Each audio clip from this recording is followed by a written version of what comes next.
राधे राधे। जीवन में यदि हम भक्ति करना चाहते हैं तो ये गुर हमें नारद जी से सीखने को मिलता है। नारद जैसा परम भक्त न कभी हुआ है न कभी होगा। भक्तों की श्रृंखला में हम जितना भी बोलें कम है। हरि की अनंत है तो हरि की कथा अनंता है, वैसे ही हरि के भक्तों के चरित्र भी अनंत है। और ऐसे ही एक परम भक्त थे नारद मुनि। आपको पता है, एक बार उनको श्राप मिलने की वजह से नारद मुनि का जन्म एक दासी के घर हुआ और उस जन्म में उनको अपने पूर्व जन्मों की स्मृति थी। वो जानते थे कि वो क्या थे और किस श्रापवश उनका जन्म इस दासी के घर हुआ। बाल्यावस्था से ही उनमें भगवान की बहुत बड़ी तीव्र इच्छा थी भगवान को प्राप्त करने की। बहुत ही छोटी आयु थी नारद जी की जब उन्होंने दासी के पुत्र के पास जन्म लिया और फिर वो वहां से निकल करके एक ऋषि के पास गए, क्योंकि अक्सर ऐसा देखा जाता था कि पुराने युग में चतुर्मास जिसे हम कहते हैं, जो श्रावण से प्रारंभ होकर के कार्तिक तक रहता है, तो उस राज्य में वहां के एक राजा के पास उनकी माताजी दासी के रूप में कार्य करती थी। और नारद जी पास के ही एक आश्रम में, क्योंकि चतुर्मास प्रारंभ हो चुका था, तो कई ऋषि मुनि वहां पर एकत्र हुए थे और नित्य प्रति बहुत ही शांत भाव से जा करके नारद जी उस जन्म में बैठ जाते थे संतों की सेवा में और सत्संग का श्रवण करते थे।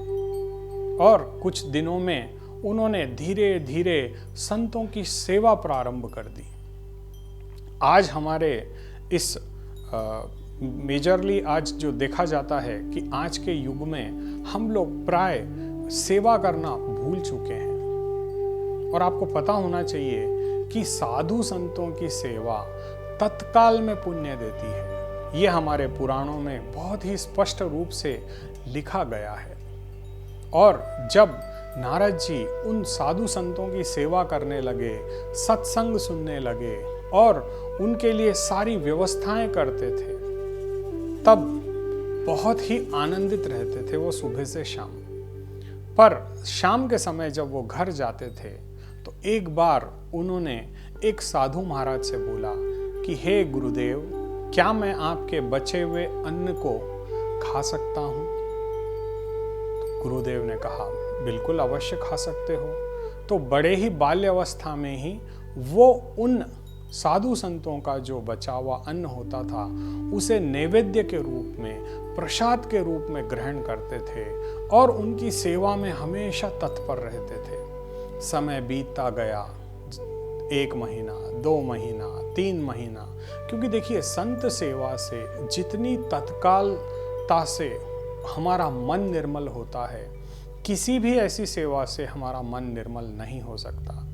कभी कोई संत यदि आपके घर आए तो उन्हें आप भोजन पवाएं, उन्हें जल की सेवा दें, उनके चरणों का प्रक्षालन करें, क्योंकि आज के इस युग में संतों की सेवा तो मानो लुप्त ही हो चुकी है। और पहले के जैसे संत भी आजकल बहुत ही दुर्लभ है ऐसे संतों के दर्शन करना। लोग कहीं ऐसा देखा जाता है कि संतों का वेश धारण कर लेते हैं, परंतु निज संतों की सेवा नहीं कर सकते। और इसी तरह जब आज इस कलयुग के अंदर प्राय ऐसा देखा जाता है कि हम संतों के दर्शन से भी विमुख हो गए हैं, और यही कलयुग का सबसे बड़ा प्रभाव है। आज यदि कभी आप देखते होंगे, जब जब हमारे पास 12 साल में एक बार कुंभ लगता है, तभी हम बड़े बड़े दिव्य संतों के दर्शन कर सकते हैं, उनकी सेवा का आनंद ले सकते हैं। परंतु होता यह है कि आज के युग में भारतवर्ष के अंदर जब जब कुंभ का आयोजन होता है, वहाँ बहुत सीमित पब्लिक जाती है। आज मान लीजिए हिंदू धर्म के अंदर करीब 70 से 100 करोड़ लोग होंगे, लेकिन उस समय कुंभ का स्नान करने मात्र 1 करोड़ लोग भी नहीं जाते। ये हमारे देश की सबसे बड़ी विडंबना है कि आज हमारे पास प्रयागराज, हरिद्वार, नासिक, इतने पुण्य क्षेत्रों में, ये भारत में ही हैं, सोचिए, विदेशों से लोग आकर के इनमें स्नान करते हैं और अपने जीवन को पुनीत करते हैं। आज हमें भी आवश्यकता है कि हम अपने आप को सनात करें, और वो केवल संत सेवा से ही संभव है। तो नारद जी जब संतों की सेवा करते थे वो बहुत हर्षित रहते थे। एक दिन नारद जी के मन में आया, क्यों ना मैं इन संतों के साथ ही चला जाऊं। लेकिन वो तब बाल्यकाल में थे और उनका भी मोह अपनी माता में था। चतुर्मास का समापन हुआ। ऋषि मुनि उन्हें एक दिव्य मंत्र दिए, क्योंकि उन्होंने 4 महीने तक लगातार संतों की सेवा की थी। तो उन्होंने भगवान का दिव्य मंत्र ओम नमो नारायणाय, ओम नमो भगवते वासुदेवाय, इस अष्टाक्षर एवं द्वादक्षर मंत्र को नारद जी को समर्पित किया और ऋषि वहां से चले गए। अब नारद जी भी अब पुनः अपनी माँ के पास लौट आए और बहुत आनंद से रहने लगे। प्रारब्ध की कुछ ऐसी लीला हुई कि एक दिन उनकी माताजी गाय का दूध दोहने जा रही थी। रास्ते में उनको एक सर्प काट लेता है और तत्काल उनकी मृत्यु हो जाती है। जब उस समय नारद जी उस दासी के पुत्र थे, क्योंकि उनको श्राप था, तो उन्होंने कहा कि प्रभु, आपने बहुत बड़ी कृपा की कि आज मुझे माँ के मोह से भी मुक्त कर दिया। और उस बाल्यावस्था में ही वो वन की ओर चल पड़े। चलते चलते चलते चलते इतनी दूर आ गए और आने के बाद वो वृंदावन के नज़दीक आ गए थे। और एक घने वन के पास वो एक पीपल के वृक्ष के नीचे बैठ करके जो संतों ने उन्हें दिव्य मंत्र बताया था उसकी आराधना करने लग गए। और धीरे धीरे वो कंदमूल फल जो उपलब्ध होता जंगल में वो खाते और भक्ति में रहते। चंद दिनों के बाद उन्होंने केवल वायु पी करके भगवान का ध्यान किया और उसकी ऐसी लीला हुई कि भगवान प्रत्यक्ष रूप से उनके मन में चतुर्भुज रूप से उन्होंने दर्शन दिए। वो दिव्य छवि देख करके नारद जी का मन प्रफुल्लित हो गया और एक क्षण के बाद वो छवि गायब हो गई। अब नारद जी पुनः पुनः उसकी कोशिश करते रहे कि वो छवि के पुनः दर्शन हो जाए, पुनः भगवान के दर्शन हो जाए, लेकिन नारद जी को वो दर्शन नहीं हो पाते। तब एक आकाशवाणी होती है कि इस जन्म में मैं तुम्हें केवल मन में ही दर्शन दे पाऊंगा। तुम जब अगला जन्म लोगे तब तुम्हें मेरे प्रत्यक्ष दर्शन संभव होंगे। ऐसी आकाशवाणी सुनने के बाद भक्त नारद प्रभु की भक्ति में रत हो गए। उनका मन उन्होंने परमात्मा में समर्पित कर दिया और धीरे धीरे समय व्यतीत होते गया और काल का वो क्षण आया जब उस बालक के प्राण पखेरु उड़ गए। और तब क्योंकि वो श्राप से उनको मुक्ति मिल गई थी, क्योंकि देखिए संत सेवा की वजह से जो श्राप उनका 2-3 जन्मों तक चलने वाला था वो कट ऑफ हो गया, यानी कम हो करके केवल एक ही जन्म में वो वापस पुनः ब्रह्मा जी की नासिका से उत्पन्न होकर के पुत्र रूप में नारद जी पुनः प्रकट हुए और उन्होंने ब्रह्मा जी का धन्यवाद किया। और उस दिन से लेकर के आज तक भी नारद जी अजर अमर हैं। और नारद जी एक ऐसे देवता हैं जो कहीं भी किसी भी क्षण किसी भी लोक में जा सकते हैं। त्रिलोकी में ऐसी कोई जगह नहीं जहाँ नारद जी को प्रवेश न हो, चाहे वो वैकुंठ धाम हो, चाहे वो कैलाश पर्वत हो, चाहे वो ब्रह्मलोक हो, चाहे वो ध्रुव लोक हो। किसी भी लोक में जाने के लिए केवल नारायण नारायण नारायण नाम संकीर्तन से ही नारद जी को इन शक्तियों को प्राप्त किए। तो आज के युग में ऐसा देखा जाता है कि हम संत सेवा से विमुख हो रहे हैं और ये हमारी सबसे बड़ी विडंबना है।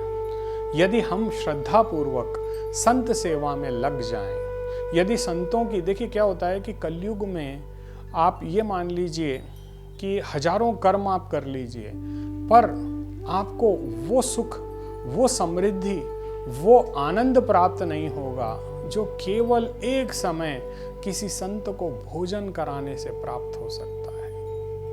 और सबसे बड़ी हमारी और एक सबसे बड़ी प्रॉब्लम ये है कि हम इंतज़ार करते हैं कि संत हमारे द्वारे आएं, लेकिन हमें उल्टा संत के द्वारे जाना चाहिए।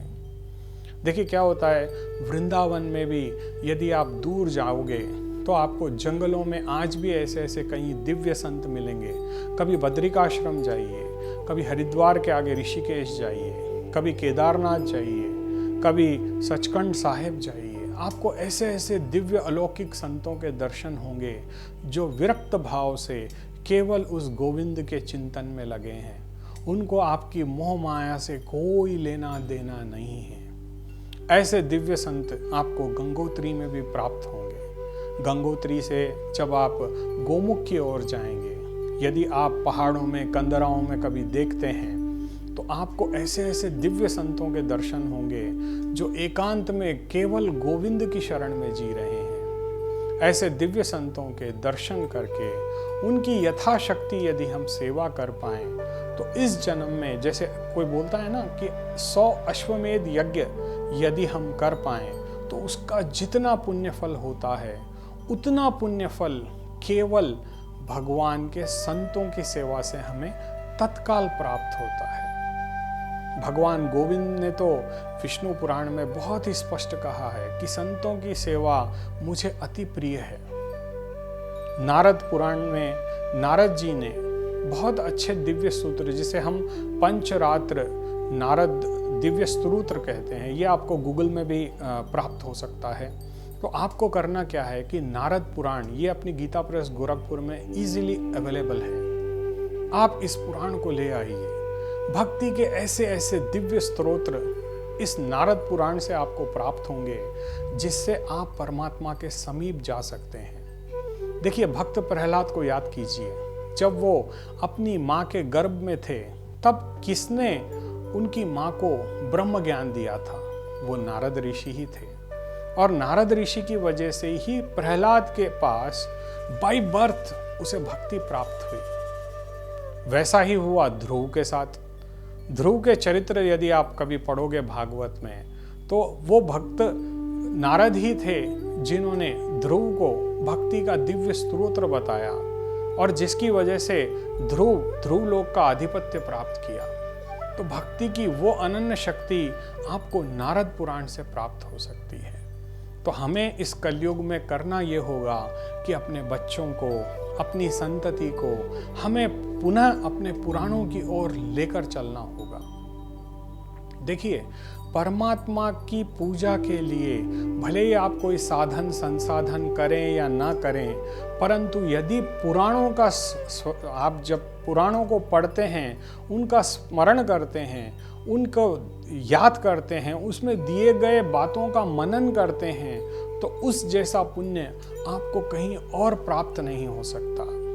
आज हमारी सबसे बड़ी विडंबना ये है कि हम किसी भी सत्संग में जाते हैं तो पल्ला झाड़ कथा सुनकर आते हैं। आधे लोग तो निद्रा में ही रहते हैं, आधे लोगों का ध्यान व्यास जी की बात पर नहीं होता। देखिए, आज के इस सोशल मीडिया वाले युग में जहां हर चीज़ आपके मोबाइल में, आपके टीवी पर हर चीज़ आपको उपलब्ध है, भक्ति भी उपलब्ध है, परंतु आपके पास समय नहीं है, ये सोचना हमारी सबसे बड़ी गलती है। हमें परमात्मा के समीप जाना होगा और ये तभी संभव है जब हम भगवान के उन 18 पुराणों का स्मरण करें।